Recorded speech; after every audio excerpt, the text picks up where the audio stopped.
फक्त तोंडाला कुलूप लावायचं. मी तर माझ्या तोंडाला कुलूप लावलंच आहे ग.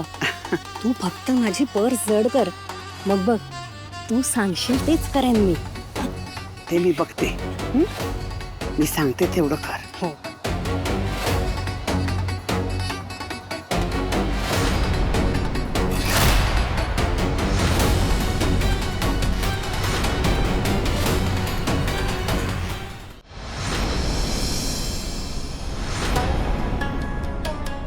होळीच्या हार्दिक शुभेच्छा.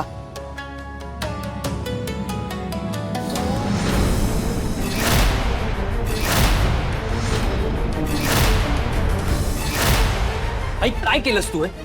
काय केलंस सांग ना. ती प्रयत्न करते काहीतरी चांगलं करायचा, पण नाही, तुला तिच्या वाकड्यातच चिरायचंय नेहमी. आणि काय चिडलीस तू यावेळी? सांग ना, काय चिडलीस तू यावेळी ह्या सगळ्यामुळे ना? अगं आम्ही बोललो होतो ना, आम्ही आवरू. अगं बघ का असं केलंस? का चिडतेस तू तिच्यावर? चिडतोयस माझ्यावर? किती मजेत आहेत ना सगळे. अहो कधीतरी तसे आनंदाचे दिवस मिळतात ना त्यांना मोकळे, नाहीतर काय सतत कुठल्या ना कुठल्या तरी ओझ्याखाली धावत असतात. आज बघा किती छान निवांत आहेत.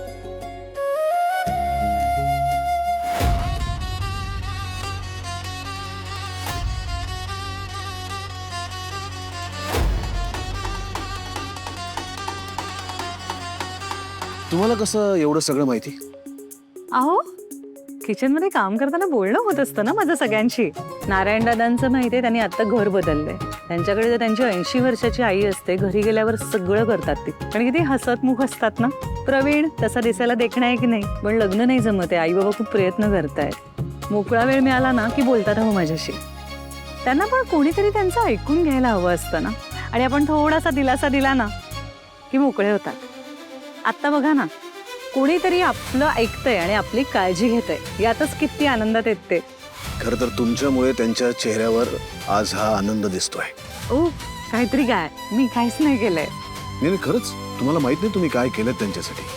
मला नेहमी असं वाटतं की माणूस त्याच्या हाताखालच्या माणसांशी कसा वागतो ना, यावरनं तो माणूस म्हणून कसा हे ठरतं. त्यामुळे मी सुद्धा कायम प्रयत्न करत असतो माझ्या हाताखालच्या स्टाफशी चांगलं वागण्याचा, पण बऱ्याच वेळेला कामाच्या गडबडीमुळे, प्रेशरमुळे नाही जमत. अरे बापरे, थांबा थांबा जरा थांबा. असा रंगपंचमीला स्वच्छ कपड्यांवर भस्कन रंग यावा, तसं भस्कन कौतुकच आलं माझ्या अंगावर.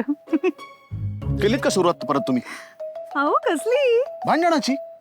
मी भांडत नव्हते, मी माझी जेन्युइन भीती बोलून दाखवत होते. अच्छा, टॉन्ट मारायची तुमची ही एक नवीन पद्धत तुम्ही सुरू केली असं माझ्या लक्षात आलंय. आता तुम्ही हसणार, मग मी चिडणार, मग माझ्या चिडण्यावरनं आपलं परत भांडण होणार.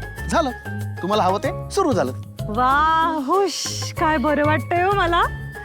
त्यांच्यासारखं माझंही दडपण गेलं असं वाटतंय. आता कसं तुम्ही जरा माझा अपमान केला, चिडलात, रागवलात, कौतुक बंद झालं. आता मला जरा आपल्यात सगळं नॉर्मल झाल्यासारखं वाटतंय.